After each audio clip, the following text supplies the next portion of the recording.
नमस्कार विद्यार्थियों, आज हम एक नए विषय के ऊपर चर्चा करने के लिए यहाँ एकत्रित हुए हैं, जो एक विशेष और अहम है काव्य भाग के अंतर्गत। टॉपिक का नाम है अलंकार। सर्वप्रथम अलंकार के बारे में हमें ज्ञात होना चाहिए कि अलंकार शब्द है क्या। अलंकार शब्द का शाब्दिक अर्थ है आभूषण या गहना।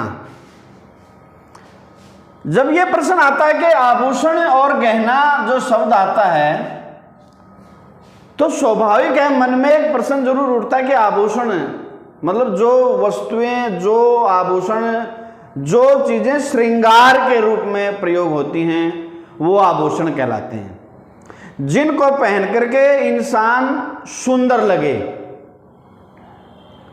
तो यहां जो अलम जमा में कार दो शब्दों के मेल से बना है ये, अर्थात अलंकार तथा आभूषण, गहना, कार जो अलंकृत, जिसको सुशोभित करे,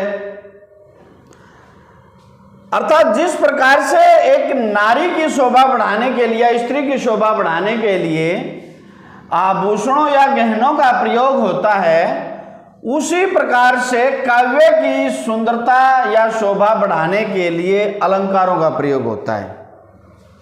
काव्य क्या है? कोई पद, कोई गीत, किसी के द्वारा जो दोहा है या कुंडली है, ये जो चीजें गाई जा सकें उनके अंदर अलंकारों का प्रयोग होता है। क्यों? क्योंकि उस चीज की वृद्धि कर दी जाती है सौंदर्य में। संस्कृत का एक उक्ति है कि अलंकार होती इति अलंकार है, अलंकार होती इति अलंकार है, अर्थात जो अलंकृत करता है, अलंकृत करना होता है सुशोभित करना, किसी की सुंदरता में वृद्धि करना। अलंकार हैं वो काव्य की सुंदरता को बढ़ाते हैं। अलंकार काव्य की सुंदरता में वृद्धि करते हैं, वो अलंकार होता है। मनुष्य एक सामाजिक प्राणी है, वो मानव सौंदर्यवाणी है, अर्थात तो सुंदर देखना चाहता है, सौंदर्य को पसंद करता है। प्रत्येक वस्तु को वह सुंदर देखना चाहता है। वह भौतिक वस्तुओं के साथ साथ भावों में भी सुंदरता की चाह रखता है। अर्थात कोई चीज सुंदर है वो बाहरी आवरण नहीं, आंतरिक हृदय से भी उसको सुंदर देखना पसंद करता है। तो इसलिए काव्य में चमत्कारपूर्ण शब्द और अर्थ दोनों का प्रयोग ही अलंकार है। यह विशेष जो बात आई है यहाँ पे शब्दों और अर्थों के, काव्य के अंदर शब्द के कारण और अर्थ के कारण, दोनों के कारण जो सौंदर्य वृद्धि होती है वो अलंकार होता है। अलंकार मुख्यतः तीन भेद हैं। अलंकार के तीन प्रकार हैं। पहला है शब्दालंकार, दूसरा है अर्थालंकार और तीसरा है उभयालंकार। फिर बात आती है कि शब्दालंकार क्या है। शब्द जमा अलंकार, ये यहां दीर्घ संधि हो रही है। शब्द और अर्थ, शब्द जमा अलंकार, शब्दालंकार, यहां दीर्घ संधि का मेल हो रहा है। यहां शब्द में क्या है कि जहां काव्य में शब्द के कारण चमत्कार उत्पन्न होता है, शब्दालंकार में शब्द के कारण चमत्कार उत्पन्न होता है, वहां शब्दालंकार होता है। जहां काव्य में अर्थ के कारण चमत्कार उत्पन्न हो वो अर्थालंकार होता है, और जहां काव्य में अर्थ और शब्द दोनों के कारण चमत्कार उत्पन्न हो वो उभयालंकार होता है। जैसे शब्दालंकार में जैसे चारू चंद्र की चंचल किरणें खेल रही थी जलथल में, चय वर्ण की आवृत्ति, चय, इस चय वर्ण की आवृत्ति के कारण यहां शब्दालंकार की महिमा बनी। शब्दालंकार के अंतर्गत जो अलंकार आते हैं हमारे पाठ्यक्रम के अनुसार, वैसे तो बहुत ज्यादा अलंकार हैं, परंतु कक्षा 9, 10, 11, 12 के अंतर्गत जो पाठ्यक्रम के आधार पर जो अलंकार आते हैं केवल हम उन्हीं की चर्चा करेंगे। जैसे अनुप्रास अलंकार है, यमक है, पुनरुक्ति प्रकाश है, वक्रोक्ति है, सलेश है, ये शब्दालंकार की श्रेणी में आते हैं। फिर अर्थालंकार में जहां अर्थ के कारण चमत्कार बताया था, जैसे पायो जी मैंने राम रतन धन पायो, राम रूपी धन, यहां उपमेय पर उपमान का आरोप सिद्ध हो गया, अर्थ के कारण चमत्कार हो गया। इसमें रूपक, उपमा, अन्योक्ति, अतिशयोक्ति, उत्प्रेक्षा, मानवीकरण और संदेह और एकाद और अलंकार है जो यहां अर्थालंकार की श्रेणी में आता है। उभयालंकार का सबसे सफल और श्रेष्ठ उदाहरण है श्लेष अलंकार। इस श्लेष अलंकार में दोनों शब्द और अर्थ दोनों के कारण चमत्कार उत्पन्न होता है। आज हम शब्दालंकार का जो भेद हैं इनके बारे में, पहले है अनुप्रास अलंकार। अनुजमा में प्रास, अनुप्रास का जो विभाजन हुआ वो अनुजमा में प्रास। अनु का अर्थ होता है बार बार, प्रास वर्ण या व्यंजन, अर्थात जहां काव्य में व्यंजन या वर्ण, क्योंकि वर्ण का ही पार्ट है, जहां काव्य में व्यंजन की आवृत्ति बार बार हो, बार बार आना मतलब व्यंजन का बार बार में आना, चाहे वो शब्द के प्रारंभ में है या शब्द के अंत में, और जो चमत्कार उत्पन्न हो जाता है ना, जो उसमें सौंदर्यीकरण हो जाता है, वहां अनुप्रास अलंकार होता है। जैसे रघुपति राघव राजा राम, इसमें रे वर्ण की जो आवृत्ति हो रही है बार बार, यहां पर इसमें चमत्कार हो गया। साध्वी सती हो गई, चारू चंद्र की चंचल किरणें खेल रही थी जल थल में, रावणु रथी विरथ रघुवीरा, देखे विभीषण गए अधीरा। ऐसे बहुत से उदाहरण हैं जिनका हम यहां अवलोकन कर सकते हैं। फिर बात आती है कि अनुप्रास अलंकार के भी उपभेद हैं। अनुप्रास अलंकार के 5 उपभेद हैं।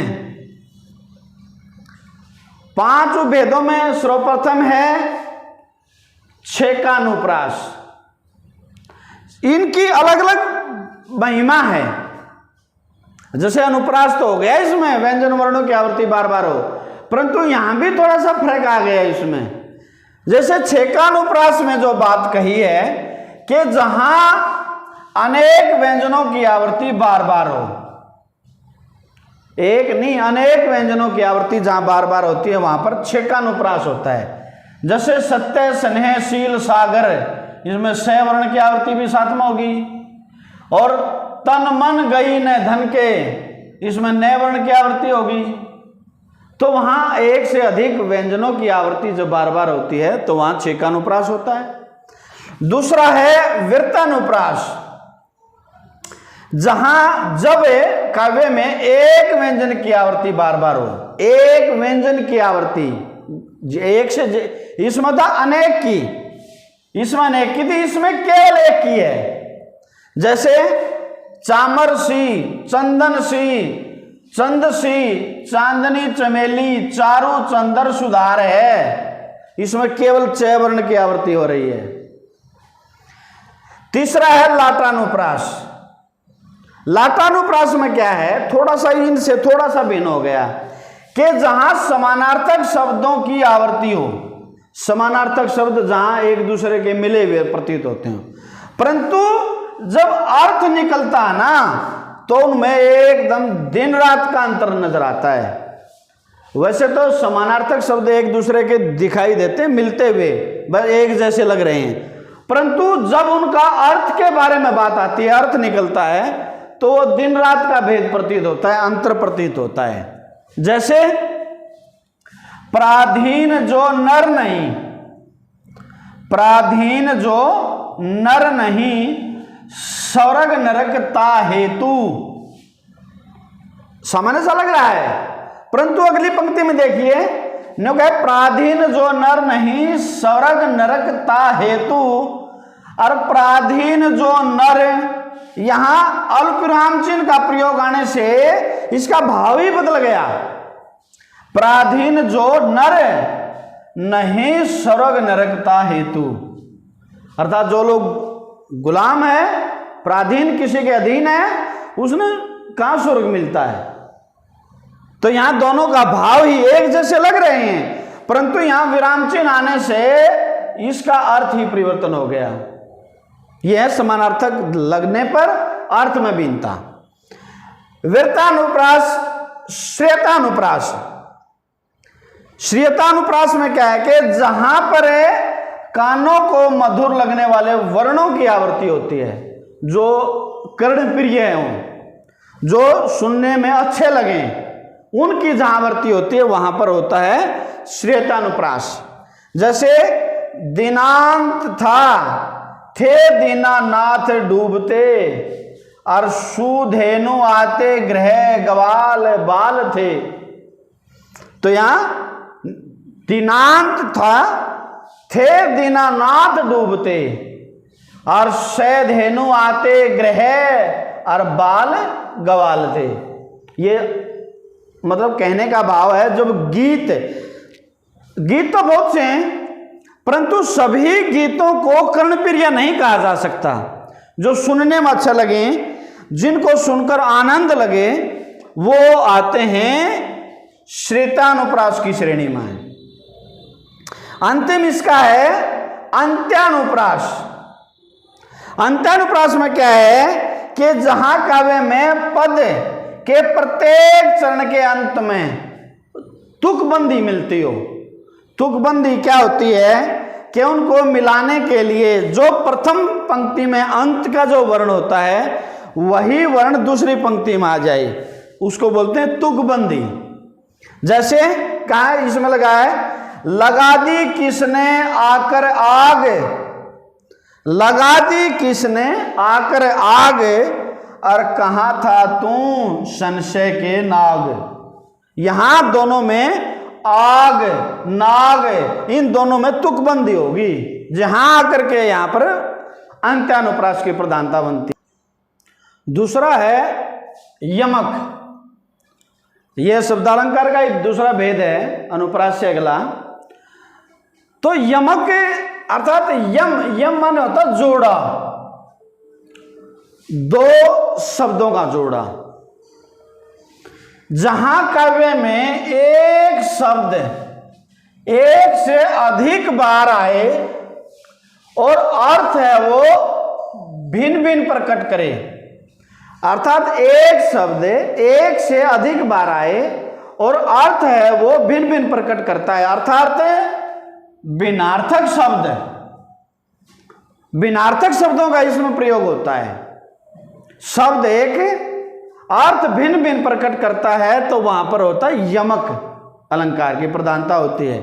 जैसे काली घटा का घमंड घटा, इसमें ऐसे कौन से दो शब्द हैं जो एक जैसे हैं, जोड़े के रूप में आए हैं। काली घटा का घमंड घटा, घटा शब्द एक ये और एक ये है, दोनों का अर्थ भिन्न है। ये जो घटा शब्द है, काली घटा अर्थात बादलों वाली घटा, आकाश में जो छाई हुई है, और दूसरा घटा का अर्थ है कम, ये गणित वाला, अर्थात काली घटा का घमंड माने प्रभाव कम हो गया है। शब्द घटा एक जैसे हैं परंतु अर्थ भिन्न भिन्न हो गया, इसलिए यहां पर यमक अलंकार की प्रधानता बन गई। जैसे दूसरा है माला फेरे तो झुक गया, फिराने मन का फेरे, और करका मन का डारी दे, और मन का फेर। यहां मन का शब्द है, एक ये मन का शब्द आ गया, यहां दोनों का भाव अलग हो गया।